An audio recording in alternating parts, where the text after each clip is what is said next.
الرحمن الرحيم. دائما مع تصحيح سلسلة تمارين ضغط التناقص الإشعاعي.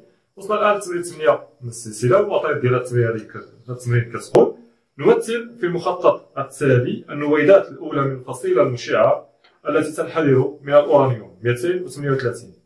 أولا اكتب معادلة التفتت 1 المحدد في المخطط، مبينا أن نويدة الأورانيوم 238 إشعاعية النشاط ألفا. إذا مادام مثلو المخطط، هذا المخطط سيكريت، عندنا هنايا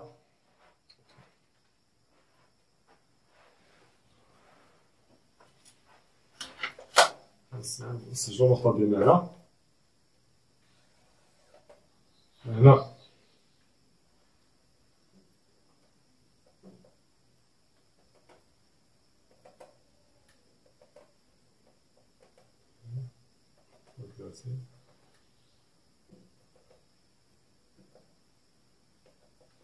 عندنا هنايا ان عدد النيوترونات، وهنا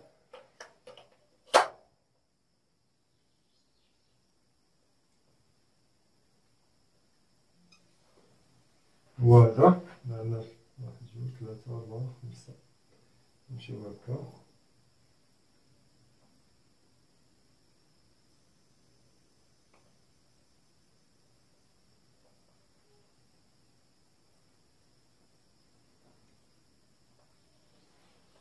هكا هنا عندنا تدريجات الذات. هنا 90 عندنا هاد القيمة هادي، هنا 90، هنا 92، وهنا عندنا القيمة هادي الأولى هنا 140، موراها هنا 142، 144 و 146. إذا هنا ديال 90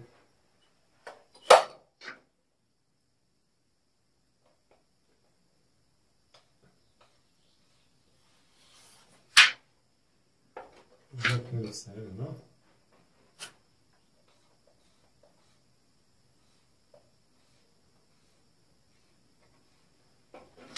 كيتقاطعو هنا مع النقط 140 و 142 و 143. يمكن تقاطعات هنا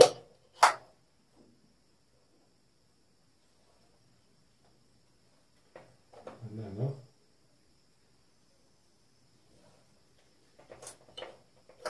هنا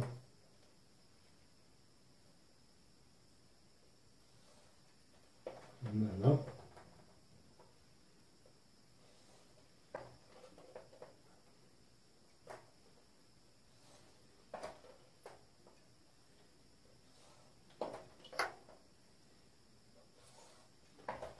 إذا هذا هو الشكل المخطط اللي عندنا. نحاولو نملؤوه. هنا في هاد النقطة هادي ما بين 90 و 140 غندير مكتوبة إكغيك، إذا نملأ بالمغاير. هنا عندنا إكغيك هاد النقطة هادي.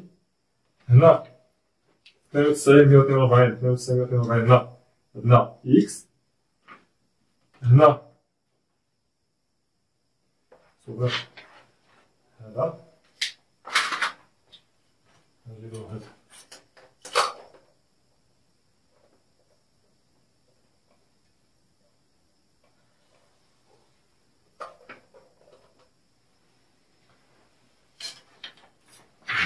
إذا في النقطة هادي عندنا بي أ. هنا عندنا بي أش 234 90.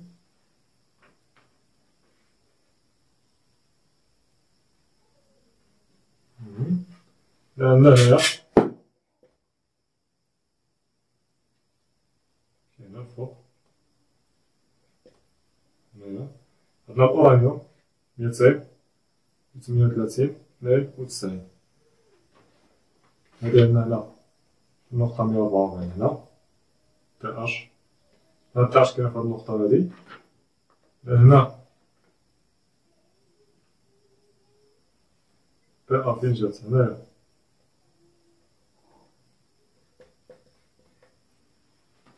هنا عندنا إكس هنا 142 ماشي هنا. هنا عندنا إكس وهنا عندنا إكغيك. إذا الآن المنحنى هو هذاك. عندنا هنا هاد السهم هذا من هادي وهادي كاين سهم كتبان عليه واحد. هنا كاين سهم كتبان عليه اثنان. هنا كاين سهم كتبان عليه ثلاثة. وهنا كاين سهم كتبان عليه الرقم 4. السؤال الأول، السهم الأول هذا هو جزء من مخطط ان زد أو مخطط سيغري تعرفنا عليه. إذا اكتب معادلة تفتت واحد محدد في المخطط مبين أن نويدة الأورانيوم إشعاعية النشاط ألفا. إذا تفتت واحد كيبان بأنه السهم ديالو ماشي من نويدة الأورانيوم، لا هاد النويدة ديال الطوريوم. إذا هنا هذه هي النواة الأصلية وهذه هي النواة المتولدة. إذا بقينا نبينو غير الدقيقة المنبعثة. أولا معادلة النشاط واحد. إذا من خلال المخطط شنو عندنا؟ النواة الأصلية هي الأورانيوم 238 كتحول لعند هاد النويدة هادي تي اش 234 زائد الدقيقة المنبعثة نحددوها ممعروفاش. إذا حسب قانوني صودي شنو عندنا؟ 238 كتساوي 234 زائد أ. إذا هادو اللي فوق. الآن غنصوب القانون الصودي للحفاظ الشحنة. إذا 92 كتساوي 90 زائد زد. فهنا كيبان بأن أ هي 4 والزد هي 2. إذا الزد هو البصمة. شكون العنصر اللي عنده الزد ديالو هو 2؟ إذا هو الهيليوم.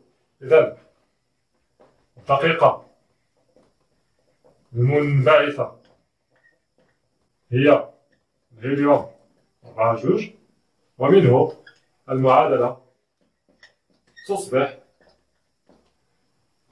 إذا الأورانيوم 238 غتحول عند تي اش 234 زائد الهيليوم 4 من بعد قالك باين بأن هاد النويدة الأورانيوم هادي إشعاعية النشاط.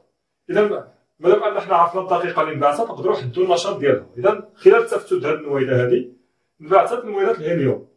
فاش كيوقع هادشي؟ في النشاط ألفا. إذا غنكتبو هنايا بما أنه خلال تفتت الأورانيوم 238 انبعثت نواة الهيليوم 4 فإن هذه النويدة اللي كنقصدو هذه إشعاعية النشاط ألفا. السؤال الثاني الآن اكتب معادلة التفتت الثاني واستنتج له النشاط الإشعاعي من نويدة طوريوم تي اش. إذا النشاط الثاني هو هذا. السهم ديالو ماشي من الطوريوم لا عن بي ا. إذا ثانيا معادلة التفتت 2. إذا النواة الأصلية هي تي اش 234 النواة المتولدة هي بي ا زائد الدقيقة المنبعثة معروفاش عندي اكس ا زد. إذا هنا المكونات هادي نقدر نحددهم. علاش؟ لأن عندي المخطط ان زد. إذا المخطط ان زد هنا هذا المحور فيه زد يعني عدد البروتونات وهذا كيعطينا عدد النيوترونات. إذا هاد الطيرة جات هنا. إذا الزد ديالها هو هذا شحال؟ هنا 90 وهنا 92. إذا هادي راها 91. إذا الزد ديالها هو 91. وغنشوف الآن ان ديالها شحال؟ إذا هادي 142 غتكون هادي 143. إذا هادي راه ماشي راها ان. كنمشي نزيد لها الزد نزيد عليها 91 وعاد نكتبها هنا. إذا هي 234. إذا 91 زائد 143 هادي 91 زائد 143 كتعطينا 234. إذا حسب قانوني صودي الآن بقينا نحددو شكون هي الدقيقة المنبعثة. شنو عندنا؟ 234 كتساوي 234 زائد أ وهاد 90 هادي اللي عندنا هنا كتساوي 91 زائد زد. إذا من هنا كنستنتجو بأن أ كتساوي 0 والزد كتساوي ناقص 1. إذا شكون هي الدقيقة اللي عندها 0 ناقص 1؟ هي الإلكترون. إذا الدقيقة المنبعثة هي E0 موان زد ومنه المعادلة تصبح تي اش 234 90 كتحول عن تي ا 234 91 زائد اكس ا. هاد اكس ا زد حددناها الان بان هي الالكترون او 0 موان زد. اذا شنو النشاط هذا؟ بطبيعه الحال بما انه فهاد النشاط هذا انبعث الالكترون فان النشاط الاشعاعي هو بيتا موان. اذا تي اش اشعاعيه النشاط بيتا موان تي اش 234. الزد ماشي راه غنحددو لان الطوريوم غيبقى فيما مشينا غيبقى تلقى عنده نفس الزد. الرقم 3 عين الاعتماد على المخطط النويضتان اكس و ايكغيك. هذه النويضه اكس ما معروفاش وهذه النويضه ايكغيك ما معروفاش. محدد عدد الشحنة زد وعدد الكتلة ا لكل نويضة. إذا ناخذ اكس. هذه النويضة اكس شكون هي؟ إذا أول حاجة شفنا في مخطط الزد بالنسبة لعندك العناصر اللي كيكون عندها نفس الزد كتكون نظائر. إذا هاد اكس جات في نفس الخط مع الأورانيوم يعني عندهم نفس الزد. إذا راهم نظائر يعني نفس العنصر. إذا اكس نظير لعنصر الأورانيوم إذا تكون هي أورانيوم. شحال الزد ديالها؟ هو هذا اللي تحت 92. وشحال ان ديالها هو 142. باش نزيدو له 92 يعطينا هو 234. إذا ا هي 234. هذا السؤال 3. النمط إيكغيك شكون هي؟ إذا إيكغيك أول حاجة كنشوفوها واش معها شي نظير في المخطط اللي كنلقى بأنها كتواجد على نفس الخط اللي عنده الزد كيساوي 90 مع الطوريوم. إذا هذا حتى هو طوريوم. إذا هي نظير ديال الطوريوم. الزد ديالو شحال هو 90 و ا ديالو شنو كندير؟ كنحدد ان. إذا ان هي 140 وزد هي 90 إذا غتكون 230. 90 زائد 140 هي 230. الآن السؤال 4 الآن. فكنعتبر عند اللحظة ت يساوي 0 عينة من الأورانيوم 238 كتلتها ام صفر كتساوي 1 غرام. علما أن عمر النسف للنويضة هو 4.15 سنة أو عدد السنوات اللازم لتفتت كتلة ام كتساوي 1 ملغ من هذه العينة. هنا طلبوا لي نحدد الوقت اللي خصو يمر باش تفتت 1 ملغ من واحد العينة الكتلة ديالها هو 1 غرام. إذا هنا كنعتمدوا على التناقص الإشعاعي. إذا كيقولوا لي حسب المدة باش يتفتت ولا باش يبقى كندوزو بقانون التناقص الإشعاعي. إذا هنا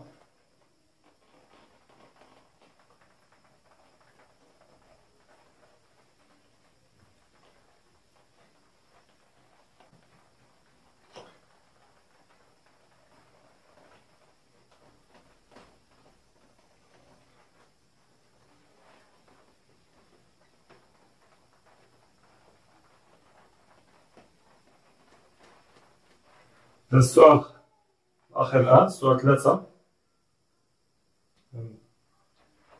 السؤال 4. السؤال 4 تحديد المدة الزمنية.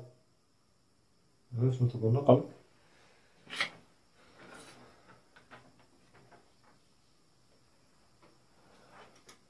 مدة تي واحد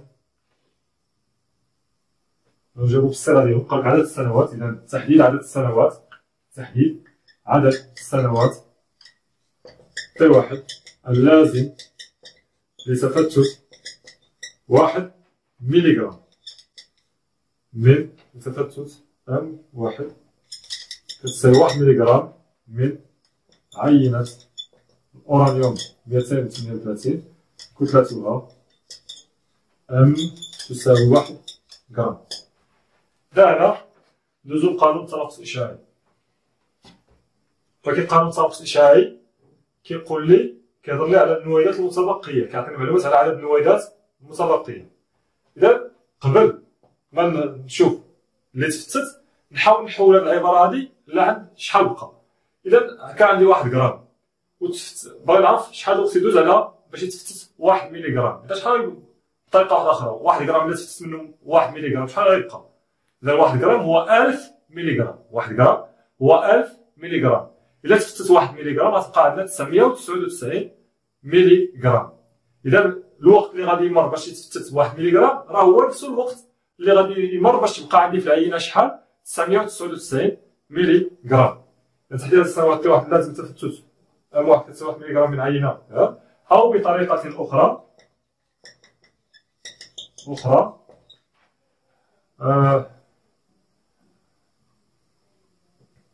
عدد السنوات تاع واحد اللازم لبقاء الكتلة لبقاء ام واحد لا ام بريم واحد كتساوي لنا لبقاء ام واحد شحال تساوي لنا ام بريم واحد كتساوي 999 ملي غرام من العينة.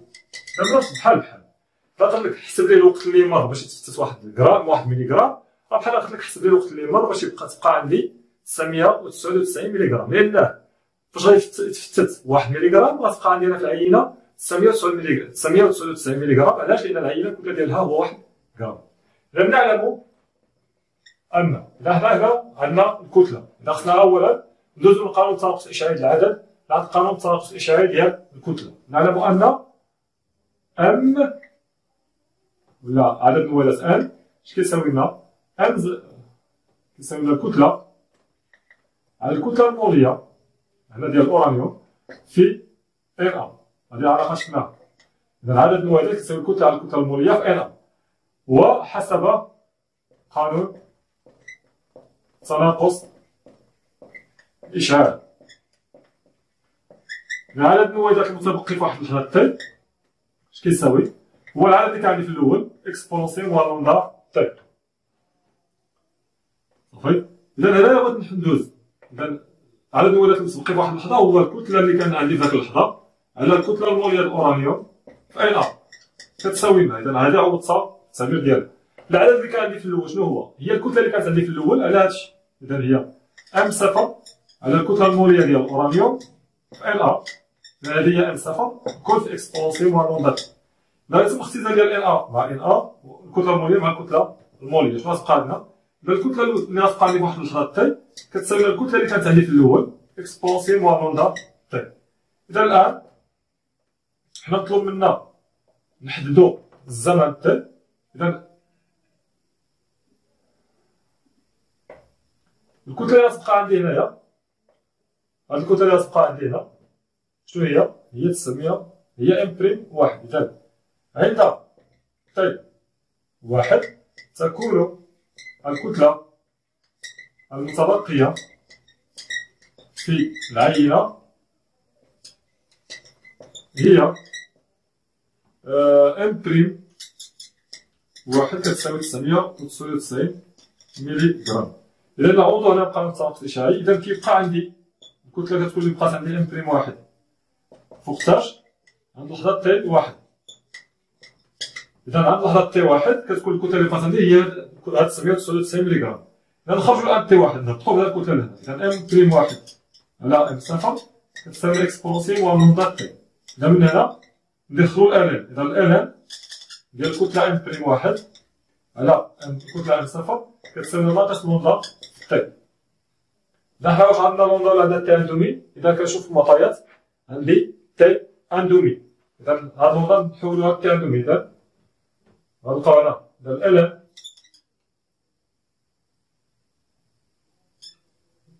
الان ديال ام واحد على ام صفر كتساوي ناقص لوندا هي الان جوج على تي ان دومي فوا تي واحد بطبيعة الحال.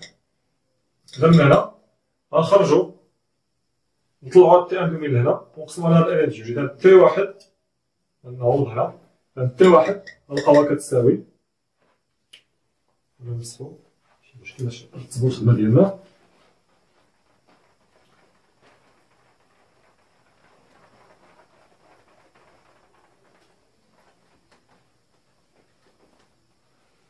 هنا تي واحد شحال تساوي لنا؟ نطلعو هاد تي ان دومي قلنا لهنا. إذا هي ناقص بعدا هي ناقص دوز تي ان دومي على الان جوج في الان ديال ام بريم واحد على ام صفر.